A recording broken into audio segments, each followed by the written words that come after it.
Okay, so may bagong iPhone na namang nilabas ang Apple ngayon at ito daw yung mas affordable nila. Now, para lang klaro, wala pa akong unit na hawak, hindi to review video at isi-share ko lang sa inyo kung anong meron dito, ano yung mga pwede nating asahan at kung ano na rin yung pinagkaiba niya dito sa base iPhone 16 at pati na rin dito sa iPhone 16 Pro Max. Pero bago yan, subscribe muna para maka 500k na tayo at follow nyo na rin kami sa Facebook and TikTok para sa mga short videos pa namin. Okay, so malaki-laking pagbabago yung nangyari pagdating sa design kung ikukumpara to sa iPhone SE noong 2022. Ito kasi yung itsura ng huling iPhone SE, talagang lumang style na. Tapos ito naman yung iPhone 16e ngayon na may pagka-modern na rin. Naka-aluminum frames to, glass back panel at ceramic shield para sa display. Though hindi nabanggit ng Apple kung anong generation. Second gen ceramic shield na rin kasi yung gamit sa 16 and 16 Pro, which according to Apple is 50% tougher daw kumpara sa first gen na ceramic shield. Good news kasi meron na rin tayong action button dito and customizable din yan syempre. Pwede natin gawing shortcut button para sa iba't ibang mga apps. At para sa akin, ang pinakamagandang i-assign dito ay yung pag-open ng camera app. Lalo na't hindi rin naman nilagay ng Apple dito yung bagong camera control. Para lang sa mga hindi pa updated, may dedicated camera button na kasi ang iPhone 16 and 16 Pro. Camera control yung tawag nila doon. So dito sa 16e,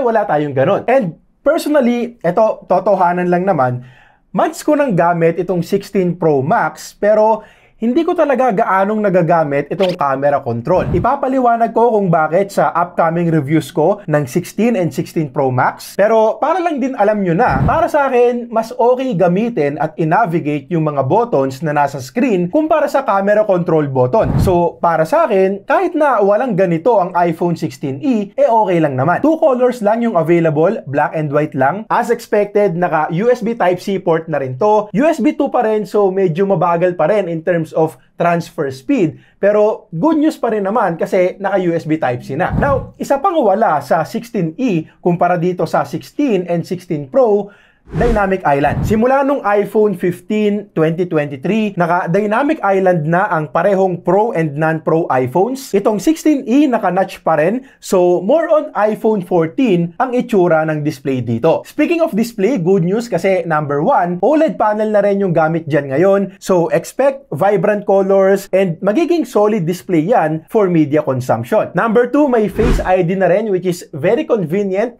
Alam ng mga iPhone users yan. Mas prefer ko rin ang Face ID kumpara sa fingerprint scanner personally. Screen size 6.1 inches, so medyo maliit na phone lang din. Expect na magiging komportable yan sa kamay kapag gamit na natin. Yun nga lang, syempre tulad lang din sa iPhone 16, 60Hz refresh rate lang din yan. And mas mababa din yung brightness kumpara dito sa regular 16. For indoor use, tingin ko wala namang magiging problema. More than enough pa yung magiging brightness niyan. Pero kung gagamitin natin outdoors, malaki-laking plus yung mas maliwanag na display ng regular iPhone 16. Storage starts at 128 gigs. Walang sinabi tungkol sa RAM, but most probably 8 gigs na rin yan since yun yung minimum to run Apple Intelligence. At isa ring requirement dyan, ang Apple A18 chip. So, yes, latest A18 chip na rin yung gamit dito, pero 4-core GPU version lang to, so hindi talaga siya same na same sa A18 chip ng base iPhone 16 with 5-core GPU. Still, inaasahan ko pa rin na magiging maganda yung performance niyan, and most probably, hindi rin naman mapapansin ng karamihan sa atin yung difference niyan sa performance, lalo pa sa mga tao na hindi naman naglalaro ng mga demanding games and mostly social media and productivity apps lang naman ang ino-open. Pero titignan pa rin naman natin yung gaming performance pagdating dito, syempre. Good news ulit pagdating sa battery life dahil mas malaki yung battery ngayon. As usual, hindi na naman nakalagay sa Apple website yung specific na battery capacity nitong 16e, pero kung ikukumpara natin sa 16 and 16 Plus, nakalagay dito na up to 26 hours of video playback yung pwede nating makuha dito sa 16e, up to 22 hours lang sa regular 16 at 1 oras lang yung lamang ng mas malaking iPhone na 16 Plus. Now, unfortunately, walang MagSafe tong phone na to na medyo kinagulat ko since naging normal na sa atin na pag iPhone, matik may MagSafe. iPhone 12 pataas may MagSafe na. Pero sabihin ko lang din na para sa akin, hindi naman para iyakan to kasi halos lahat naman tayo gumagamit din ng case. So, ang kailangan mo lang gawin bumili ng case na may magnet tulad nito at magagamit mo na rin yung mga MagSafe accessories mo like card holder, phone stand, wireless charger at iba pa. Take note nga lang na hanggang 7.5 watts of wireless charging lang ang supported sa iPhone 16e versus up to 25 watts of wireless charging dito sa 16 and 16 Pro. So, yung mas mabagal na wireless charging talaga ang nakikita kong issue dito at hindi yung built-in magnets sa mismong phone. Bukod sa mga yan, isang bago naman sa iPhone 16e, yung unang custom 5G cell modem ng Apple na Apple C1. Hindi na sila kumuha sa Qualcomm ngayon and mas power efficient din daw to. Kamusta naman kaya yung magiging performance in terms of data speed and reception? Malalaman pa natin pag may mga reviews na at pag nasubukan na natin. Sa Wi-Fi naman, Wi-Fi 6 lang. Tingin ko, okay lang naman to for most people, lalo na dito sa atin na marami pa rin hindi naka Wi-Fi 6 and Wi-Fi 7 modem. Wala rin tong ultra wideband chip na gamit para i-pinpoint yung exact location ng mga devices natin using Find My. So, isa rin to sa mga susubukan ko kapag nakabili na tayo. Pagdating sa camera, isa lang din, 48 megapixels din tulad ng main cam ng iPhone 16.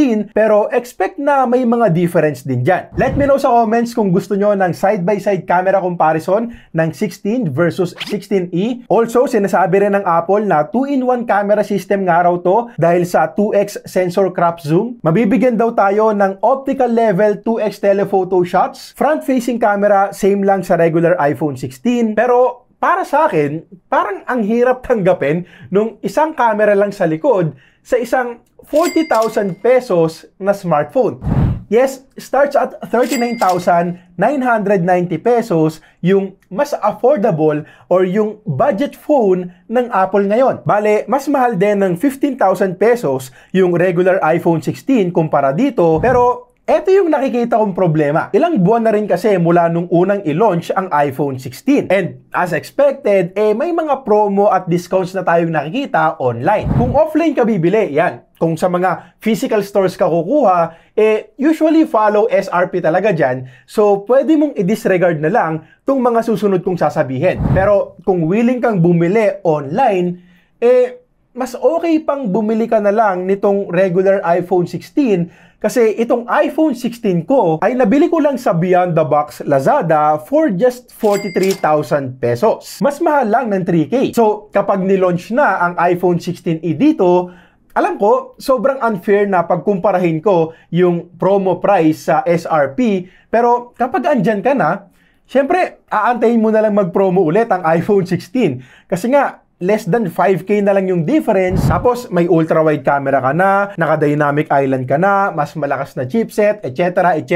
Yun yung magiging problema ng iPhone 16e kapag nilaunch. Now, kung papalipasin naman natin ang ilang buwan at magkakaroon na rin ng promo ang iPhone 16e, dun ko siguro makikita yung palag niya sa ibang mga kakompetensya. Well, of course, kailangan ko munang subukan, ire-review ko muna para magkaalaman talaga. Pero, sa nakikita ko kasi ngayon, ang magandang presyo sana dito, sa akin lang naman siguro mga 30, 33, max na yung 35,000 pesos. And by the way, alam ko na taob to sa mga kapresyong Android phones kung specs lang naman ang pag-uusapan. Kung ikaw din yung tao na nakukulangan sa regular iPhone 16, mas lalo kang makukulangan dito sa 16e. Pero syempre may market pa rin naman to para sa mga tao na gusto talaga ng iPhone, gustong mag-iOS, naka-iOS din yung mga kaibigan, mga pamilya nila, and also sa mga tao na kino-consider din yung resale value ng iPhones. Hindi kasi ganong kabilis bumagsak kumpara sa mga Android phones, and yung matagalang software support na rin. iPhone XR na nilaunch nung 2018, may support pa rin sa latest iOS 18. So, almost 7 years na rin of software updates na syempre inaasahan din naman natin dito sa mga bagong labas na iPhones. Okay, so yun lang muna para sa ngayon. Again, hindi naman to review. Gusto ko lang kayong i-update sa bagong iPhone 16e. Shinare ko lang din yung opinion ko dito. At kung gusto nyo ng full review video, let me know sa comments.